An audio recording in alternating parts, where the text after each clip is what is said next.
दोस्तों, क्या हो जब आपको एक मौका मिले कि आपके एक बटन दबाने से पूरी दुनिया में जितने भी लोग हैं सारे गायब हो जाएंगे और यह पूरी दुनिया आपकी हो जाएगी, तो क्या आप उस बटन को दबाएंगे?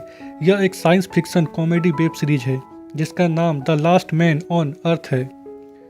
कहानी की शुरुआत एक रहस्यमय वायरस से होती है। फिल मिलर पृथ्वी में आखिरी बचा हुआ इंसान है जो कि एक बस को लेकर पूरे अमेरिका में घूमता है ताकि उसे कोई जिंदा इंसान मिल जाए। वह हर एक स्टेट के हर एक शहर में जाता है और एक मैप में क्रॉस का चिन्ह लगाता है। पूरा मैप क्रॉस के चिन्ह से भर जाता है। वह हर एक जगह से कीमती सामान और पेंटिंग को चुरा लेता है और जब उसे कोई इंसान नहीं मिलता तो वह अपने शहर टेक्सन लौटने का फैसला करता है और आखिरी प्रयास के रूप में वह हर बोर्ड में अलाइव इन टेक्सन लिखता है ताकि कोई इंसान उसके संदेश को पढ़कर उसे ढूंढता हुआ टेक्सन आ सके। फिल मिलर टेक्सन में सबसे बड़े घर को अपने घर के रूप में चुनता है और चुराए गए सारे सामान और पेंटिंग को उस घर में लगा देता है और अपने फैमिली को याद करता है। रात के समय वह गॉड से अपने किए गए कामों के लिए माफ़ी मांगता है और अपने लिए एक लड़की की मांग करता है। अगली सुबह वह अंडरपैंट में ही शॉपिंग करने के लिए जाता है। वह सुपरमार्केट के कांच को एक पिस्तल से तोड़ देता है क्योंकि उसे पता था कि उसे कोई देख नहीं रहा है। वह हर उस काम को करता है जो कि एक नॉर्मल इंसान नहीं करता। वह सुपरमार्केट के अंदर एक बहुत बड़े कैन के डिब्बे को गिरा देता है और महंगी महंगी शराब और बहुत सारा अडल्ट मूवी अपने साथ अपने घर ले आता है। वह कुछ ही दिनों में इंसानी रहन सहन और शिष्टाचार को पूरी तरह से भूल गया था। वह अपने अकेलेपन को दूर करने के लिए गलियों में गेंदबाजी, लैंप लाइट को बॉलिंग पिन की तरह यूज करना या फिर लग्जरीज कार को आपस में टकराना, इस तरह का पागलपन उसे अपने अकेलेपन से निपटने में मदद करता था।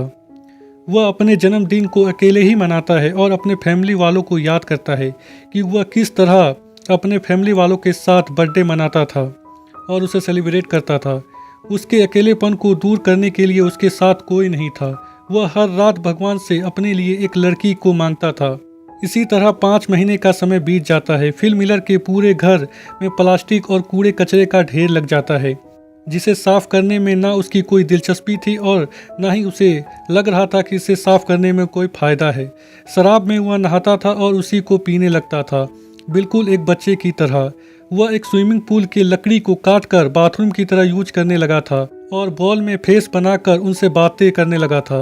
रात के समय वह एक लड़की के स्टैचू को घूरता रहता था और हर समय लड़की और सेक्स के बारे में सोचता रहता था। वह उस स्टैचू को किस करता है पर उसका हाथ टूट जाता है और इसी के साथ फिल मिलर का दिल भी टूट गया था।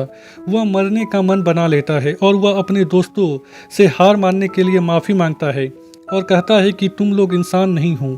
और वह अपने कार को स्टार्ट करता है और एक बहुत बड़े पत्थर से अपने कार को टकराने जा ही रहा होता है कि तभी उसकी नज़र काले धुएं में जाती है। वह समझ जाता है कि वहाँ पर कोई जिंदा इंसान है, शायद कोई लड़की। इसीलिए वह अपने मरने का मन छोड़ देता है और सीधा उस धुएं की ओर जाता है जहाँ उसे कुछ ऐसा देखने को मिलता है जो कि वह सालों से देखना चाहता था। एक लड़की का बरा जिसे किसी ने सूखने के लिए डाला था। फिल मिलर उस बरा को सूंघने लगता है और बेहोश हो जाता है कि वह एक सुंदर लड़की के गोद में है जो कि उसे किस कर रही है। तभी उसे वास्तव में होश आता है और वह देखता है कि एक लड़की उसे किस कर रही है। वह सुंदर तो नहीं पर उम्र में उससे बड़ी होती है जो कि फिल मिलर को CPR दे रही थी क्योंकि उसे लग रहा था कि फिल मिलर मर रहा है। वह तुरंत उस लड़की से दूर हट जाता है और उससे कहता है कि वह सुंदर लड़की कहाँ गई। कैरोल उसे अपने अंडरपैंट को देखने को कहती है जो कि गीला होता है। फिल मिलर उसे कहता है कि मैंने अपने अंडरपैंट को गीला नहीं किया और वह कैरोल की तरफ बढ़ता है। यह देखकर कैरोल बंदूक निकाल लेती है और फिल मिलर मान लेता है कि हाँ, उसने अपने पैंट को गीला किया था। कैरोल उसे बताती है कि अलाइव इन टेक्सन देखकर वह यहाँ पर आई है। ऐसे तो फिल मिलर हर रोज भगवान से लड़की मांगता था पर आज लड़की उसके सामने थी पर वह उतना उत्साहित नहीं होता। कैरोल फिल मिलर के साथ उसके घर देखने जाती है। रास्ते में फिल ट्रैफिक नियमों को नहीं मानता। कैरोल उसे कहती है कि हमें ट्रैफिक नियम को मानना चाहिए और ट्रैफिक में रुकना चाहिए पर फिल कहता है कि क्या फ़र्क पड़ता है, यहाँ पर तो कोई है ही नहीं। पर वह कैरोल को अच्छा फील कराने के लिए वह ट्रैफिक में रुकता है। पहले वह राइट देखता है, फिर वह लेफ्ट और फिर आगे बढ़ता है। कैरोल फिल के घर देखकर चौंक जाती है क्योंकि उसके पास दो पूल थे। उसमें से एक को उसने शौचालय बना रखा था और दूसरे को कूड़ा फेंकने का जगह। कैरोल उस पर पेंटिंग चुराने का भी इल्जाम लगाती है और जब कैरोल उससे मैगजीन के बारे में पूछती है तो फिल सीधा सीधी कहता है कि यह सारी मैगजीन अडल्ट है जिसे वह खाली समय में देखा करता है। फिल कैरोल को वहीं छोड़ देता है जहां से वह कैरोल को उठाकर अपने घर लाया था। अगले दिन जब फिल उठता है तो वह देखता है कि कैरोल उसके घर की सफाई कर रही है। फिल बोलता है कि किसी के घर को साफ करने से पहले उससे पूछना चाहिए। कैरोल कूड़े को वहीं फेंकने लगती है। फिल उसे रोकता है। ये लोग सुपरमार्केट जाते हैं जहां कैरोल उसे बोलती है कि हैंडीक्राफ्ट के पार्किंग स्थल में गाड़ी पार्क मत करो, पर फिल बोलता है कि क्या फ़र्क पड़ता है कि हम कहीं भी गाड़ी पार्क करें, इस पूरी दुनिया में हम दोनों ही बचे हैं, यह पूरी दुनिया खाली है और मैं कहीं भी गाड़ी पार्क करूं, क्या फ़र्क पड़ता है। पर कैरोल नहीं मानती, उसे सही जगह में गाड़ी पार्क करने को कहती है। फिल को गुस्सा आ जाता है और वह सुपरमार्केट के अंदर गाड़ी को पार्क कर देता है। रात के समय फिल अपने बॉयफ्रेंड के पास जाता है और कैरोल की शिकायत करता है। अगले दिन जब कैरोल उसके पास के घर में रहने आती है तो फिल उसे रोकने की कोशिश करता है और जब कैरोल नहीं रुकती तो फिल अपने पैंट को खोल देता है ताकि कैरोल उसे असभ्य इंसान समझकर वहां से चली जाए। पर कैरोल उससे बात करने लगती है। फिल उसे रुकने को कहता है और जब कैरोल नहीं रुकती तो फिल अपने पैंट को पहन लेता है। कैरोल को लग रहा था कि भगवान ने उसे और फिल को इस दुनिया को चलाने के लिए चुना है, पर फिल कहता है कि तुम इस दुनिया में अगर आखिरी औरत भी बची तो मैं तुम्हारे साथ सेक्स नहीं करूंगा, और वहां से चला जाता है। कैरोल फिल के पास जाती है। वह टॉयलेट कर रहा होता है। कैरोल फिल से उसके बगीचे में पानी लाने के लिए मदद मांगती है ताकि वह फ्रेश और ताजे वेजिटेबल उगा सके, पर फिल मना कर देता है तो कैरोल उसके सामने ताजे टमाटर खाकर उसे चिढ़ाने लगती है ताकि फिल उसकी मदद करे, पर फिल उसकी मदद नहीं करता।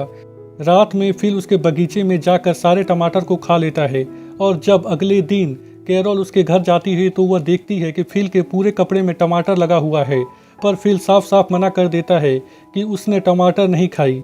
फिल देखता है कि पानी लाने की कोशिश करने में कैरोल के पैर में चोट लग गई है। अगले दिन फिल देखता है कि कैरोल उसी की तरह पूल में लकड़ी का बोर्ड लगाकर उसे टॉयलेट में बदल रही थी। कैरोल फिल से कहती है कि तुम सही थे, हमें भगवान ने इस दुनिया को चलाने के लिए नहीं चुना है। जब हम पानी को अपने घर तक नहीं ला सकते तो हम इस दुनिया को क्या चलाएंगे। यह बात फिल के दिल में लगती है और वह शहर के टैंकी से कैरोल के घर तक पानी लाने का व्यवस्था कर देता है। कैरोल यह देखकर बहुत ही खुश होती है और उसे रात के डिनर के लिए इनवाइट करती है जहां ये लोग ताजे सब्जी से बने डिनर का लुत्फ उठाते हैं। कैरोल फिल से कहती है कि तुमने मुझे अपना पैंट उतार कर दिखाया, शायद भगवान चाहता है कि हम इस दुनिया को आगे बढ़ाएं। फिल भी कैरोल के साथ सेक्स करने को तैयार हो जाता है, पर कैरोल शादी से पहले सेक्स नहीं करना चाहती थी। फिल कहता है कि क्या फर्क पड़ता है, यहाँ तो कोई देखने के लिए भी नहीं है। कैरोल शादी से पहले सेक्स करने को तैयार नहीं होती। वह बोलती है कि बिना शादी के वह बच्चे पैदा नहीं करेगी। फिल उसकी बात मान लेता है और उसे प्रपोज करता है शादी करने के लिए। कैरोल भी मान जाती है। फिल अपने घर चला आता है और यह एपिसोड यहीं पर ख़त्म हो जाती है।